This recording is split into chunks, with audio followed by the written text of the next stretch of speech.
એક એવી મૂવી જેમાં ભાઈ ના કોઈ મોટો સ્ટાર કાસ્ટ ના કોઈ મોટો હીરો છતાં પણ આ મૂવીએ છે અત્યારે કલેક્શન કર્યું છે, જોવાલાયક છે. એમાં જો આ મૂવીની સ્ટોરીની સૌથી પહેલાં તો વાત કરીએ તો ભાઈ સ્ટોરી સિમ્પલ છે. આ મૂવીમાં 4 સ્થળ બતાવવામાં આવ્યા છે, ત્યારબાદ શ્રી કૃષ્ણ કેટલી વખત ત્યાં આવ્યા એ બતાવવામાં આવ્યું છે.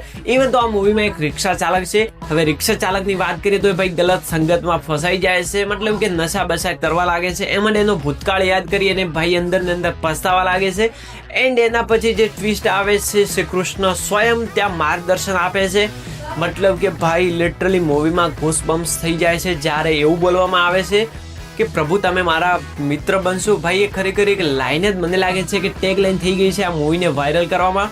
બાકી જો આમ વાત કરીએ તો ભાઈ ઘણો બધો ફાળો યુટ્યુબનો છે, એમ જ આપણી ગુજરાતની પ્રજાનો પણ છે. કારણ કે ગુજરાતની પ્રજાને ભાઈ કંઈ એવું નથી જોઈતું. ગુજરાતની પ્રજાને સાંસ્કારિક જ ટાઈપની મૂવી જોઈએ છે અને લાલો એ કરીને બતાવ્યું. એન્ડ લાલોમાં ભાઈ ક્યાંય પણ એવો ખોટો બોલ્ડ સીન બતાવવામાં નથી આવ્યો જેનાથી કંઈ પણ ખોટું લાગે.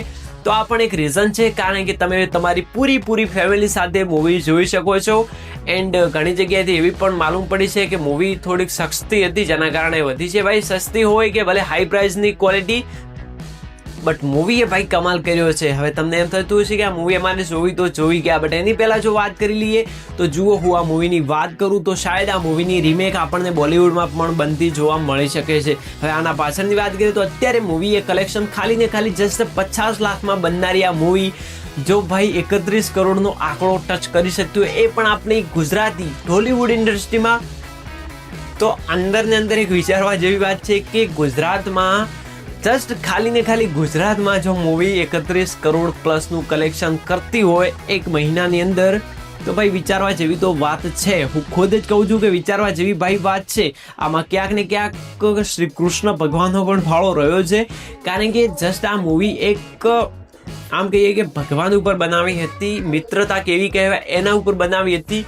એન્ડ આ મૂવીએ જે અત્યાર સુધી કર્યું છે ભાઈ વિચાર પણ ના કરી શકીએ કે આ મૂવી અત્યારે શું કરી રહી છે. એમાં જો વાત કરીએ તો શાયદ તમને ખબર હશે કે વશની એક કોપી બની હતી, મતલબ કે રીમેક બની હતી બોલિવૂડમાં.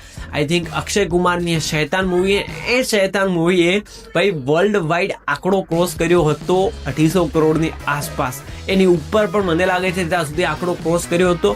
એટલે કે ઓલ ઓવર કલેક્શન એ મૂવીએ 300 કરોડની આસપાસ કર્યું હતું. તો જસ્ટ તમે વિચાર કરી શકો છો ગુજરાતની મૂવી બનેલી 250 કરોડ રીમેક બનેલી મૂવી કમાય તો લાલો કેટલું કમાશે જસ્ટ તમે ઇમેજિન કરો.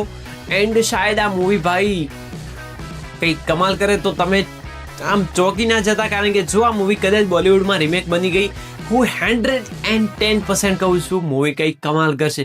બાકી તમારું શું મંતવ્ય છે, તમે મૂવી જોઈ કે નહીં, મને કોમેન્ટ્સ કરવાનું ભૂલતા નહીં. બાકી જો તમારે મૂવી જોયું હોય તો ભાઈ થિયેટરમાં જઈને જોઈ શકો છો. બાકી ટેલિગ્રામ ચેનલ જોઈન કરી લેજો, કંઈક નવી જાણકારી હશે તો ત્યાં મળશું. બાકી